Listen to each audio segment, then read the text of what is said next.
कृष्ण की वाणी। बच्चे, सोचना छोड़ दो। इतना क्यों सोचते हो तुम? क्यों लोगों की परवाह करते हो कि लोग तुम्हारे बारे में क्या सोचेंगे, क्या कहेंगे, क्या करेंगे? तुम अपने बारे में सोचो ना कि तुम क्या चाहते हो। अपने मन की, अपने दिल की बात सुनो ना।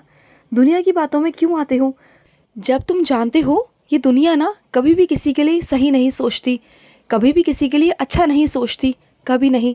तुम कैसा भी करोगे ना, वो तब भी तुम्हें गलत ही बोलेगी। इसलिए जो तुम्हारे मन के फैसले हैं ना, वो ले लो मेरे बच्चे।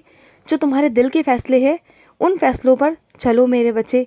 क्योंकि दिल के फैसले कभी गलत नहीं होते, क्योंकि दिल के फैसलों में तुम्हारे कृष्ण की स्वीकृति होती है मेरे बच्चे।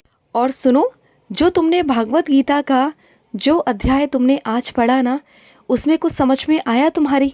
तुम्हारे मन में बहुत दिनों से कुछ सवाल उत्पन्न हो रहे थे, जिसका जवाब मैंने तुम्हें भागवत गीता के ज़रिए दे दिया है मेरे बच्चे। वो समझ में आया तुम्हारे? अगर नहीं समझ में आया तो मुझसे दोबारा पूछो, मैं तुम्हें समझाऊंगा। और अगर समझ में आ गया है ना, तो उस पर आगे बढ़ो, उस पर अमल करो मेरे बच्चे। उन चीज़ों पर चलना शुरू करो। अगर तुम मेरी भागवत गीता के अनुसार चलोगे ना, तो ज़रूर आगे बढ़ोगे।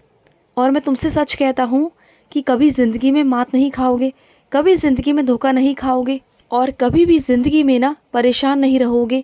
कष्ट, परेशानियाँ ये दूर दूर तक ना तुम्हारे पास नहीं आएगी, भटकेंगी भी नहीं मेरे बच्चे, तुम देखना।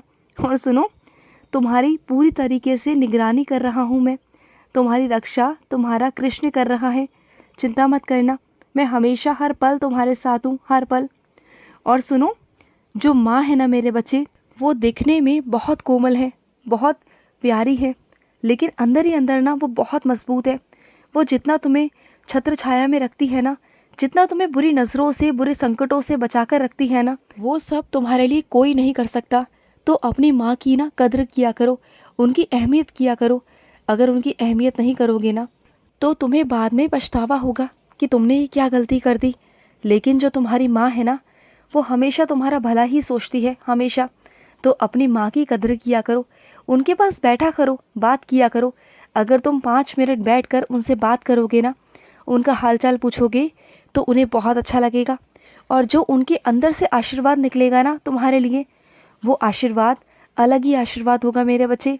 वो आशीर्वाद मेरा ही आशीर्वाद होगा, ये समझ लेना तुम। और सुनो, तुम जिस परेशानी में जूझ रहे हो ना, बीचों बीच में तुम्हें समझ नहीं आ रहा कि मैं किस तरफ जाऊं, क्या करूं, तो एक काम करना, मेरे आगे 2 पर्ची डालना, स्वीकृति की और अस्वीकृति की। मैं तुम्हें जवाब दे दूंगा कि तुम्हें क्या करना है। समझ गए ना तुम? और सुनो, जिस इंसान ने तुम्हें दुत्कारा है ना, तो तुम नहीं मेरे बच्चे, बल्कि बदनसीब तो वो है जिसने तुम्हें दुत्कारा है। अरे, खुश नसीब वाले लोग हैं जिनकी ज़िंदगी में तुम हो मेरे बच्चे। तुम पता है क्या हो? तुम बेशकीमती हीरा हो मेरा। इतना प्यारा हीरा, इतना अच्छा हीरा जिसकी कोई कीमत नहीं, वो अनमोल है। और जिसने तुम्हें दुत्कारा है ना, जिसने तुम्हें खोया है, वो देखना एक दिन खुद अपने घुटनों पर बैठकर तुमसे माफ़ी मांगेगा मेरे बच्चे, और उससे पछतावा होगा। लेकिन उस दिन ना तुम अपनी ज़िंदगी में आगे बढ़ चुके होगे, आगे निकल चुके होगे, और तुम्हें ना फिर ऐसे इंसानों की अपने जीवन में कोई परवाह नहीं होगी। क्योंकि जब तुम्हारी परवाह जिस समय करनी थी, तो उस समय तो उसे समझ में नहीं आया, लेकिन बाद में समझ आए, उससे क्या फ़ायदा। लेकिन ना तुम्हें इससे भी बेहतर मैं तुम्हें कुछ देने वाला हूँ, इससे भी बहुत बहुत बेहतर, जिसे पाकर ना तुम खुश नहीं, बहुत खुश हो जाओगे। तुम बल्कि सोचोगे कि जो हुआ अच्छा हुआ। और इसलिए मैं हमेशा कहता हूँ कि जो होता है ना, वो अच्छे के लिए होता है। इसलिए हमेशा जो भी होता है ना, उस चीज़ को लेके परेशान मत हुआ करो, बल्कि ये सोचा करो कि जो हुआ है इससे भी अच्छा होने वाला है। मेरा कृष्ण मुझे इससे भी अच्छा देने वाला है।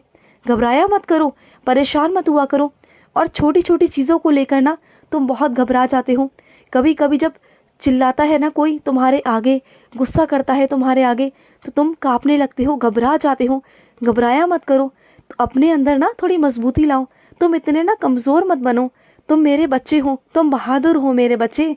और तुम्हारे अंदर वो हिम्मत, वो शक्ति होनी चाहिए कि अगर कोई चिल्लाए या कुछ भी करे ना, तो तुम्हारे अंदर इतनी शक्ति होनी चाहिए कि खड़े होकर उसका सामना करो। और सुनो, कुछ मेरे बच्चों की आर्थिक स्थिति बिल्कुल भी ठीक नहीं है, मैं जानता हूँ मेरे बच्चे, लेकिन आने वाले दिनों में तुम्हारी आर्थिक स्थिति ठीक हो जाएगी। बिल्कुल चिंता मत करना। जो भी तुम्हारे काम अटके हुए हैं ना, वो सब हो जाएंगे। जो तुम्हें बिजली का जो पैसा देना है, जो तुम्हें पानी का पैसा देना है, तुम्हें अपने घर का राशन लाना है, और भी कई सामान तुम्हें अपने घर के लिए लाने हैं, लेकिन चिंता मत करना, वो तुम्हारा सारा काम हो जाएगा। और जो भी उधारी है ना, वो भी चुक जाएगी मेरे बच्चे, चिंता बिल्कुल भी मत करना। और सुनो, जब तुम मेरे चेहरे की ओर देखते हो ना, तो मेरे चेहरे पर से एक अलग सी चमक होती है। तो जानते हो वो चमक क्या है? वो तुम्हारे कृष्ण की चमक है। जब मैं होता हूँ ना, जब मैं अपने होने का एहसास करवाता हूँ, तब मेरी चमक तुम्हें दिखाई देती है, मेरी रोशनी दिखाई देती है तुम्हें, मेरे चेहरे की मुस्कान तुम्हें दिखाई देती है। तो वो मेरे होने का एहसास ही तो है मेरे बच्चे, कि मेरे चेहरे पर जो तुम्हें मुस्कान दिखाई देती है, मैं तुम्हें बताता हूँ, समझाता हूँ कि मैं तुम्हारे पास हूँ। और कभी कभी ना तुम्हें अपने घर में ऐसा महसूस होता है, ऐसा सुनाई देता है तुम्हें कि वहाँ पर मुरली बज रही है। तो हाँ मेरे बच्चे, मैं मुरली बजाता हूँ कभी कभी। जब मेरा मन करता है ना, जब मैं प्रसन्न होता हूँ, तब मैं मुरली बजाता हूँ, और तुम्हें भी मुरली की धुन सुनाई देती है, क्योंकि तुम मेरे बच्चे हो। सिर्फ और सिर्फ मेरे बच्चों के कानों तक ही मुरली की धुन सुनाई देती है मेरे बच्चे, और तुम मेरे सबसे प्यारे बच्चे हो। और सुनो, जिस देवी को तुम बहुत मानते हो ना, उस देवी के मंदिर तुम्हें जाना है। बहुत दिनों से तुम्हारा जाना रह गया है, लेकिन इस बार चले जाना मेरे बच्चे। इस बार रुकना मत और ना ही टालना, चले जाओ मेरे बच्चे। उन देवी का बुलावा तुम्हारे पास आ चुका है, तो चले जाओ मेरे बच्चे, चले जाओ। और सुनो, तुम जानते हो सबसे शक्तिशाली शस्त्र क्या है? तुम्हारी ज़ुबान मेरे बच्चे, जिससे सब कुछ जीता जा सकता है, सब कुछ मेरे बच्चे।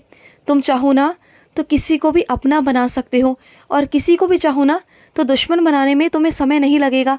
सिर्फ अगर तुम्हारी ज़ुबान अच्छी है, मीठी है ना, तो तुम सब कुछ पा सकते हो, सब कुछ मेरे बच्चे। और सुनो, लड़ाई झगड़ों में ना कुछ नहीं रखा। जहाँ पर मन मुटाव होते हैं ना, वहाँ लड़ाई झगड़े होते हैं, फिर दुश्मनियाँ होती हैं मेरे बच्चे, फिर एक दूसरे से ईर्ष्या होती है, और इसी में सारी ज़िंदगी बीत जाती है।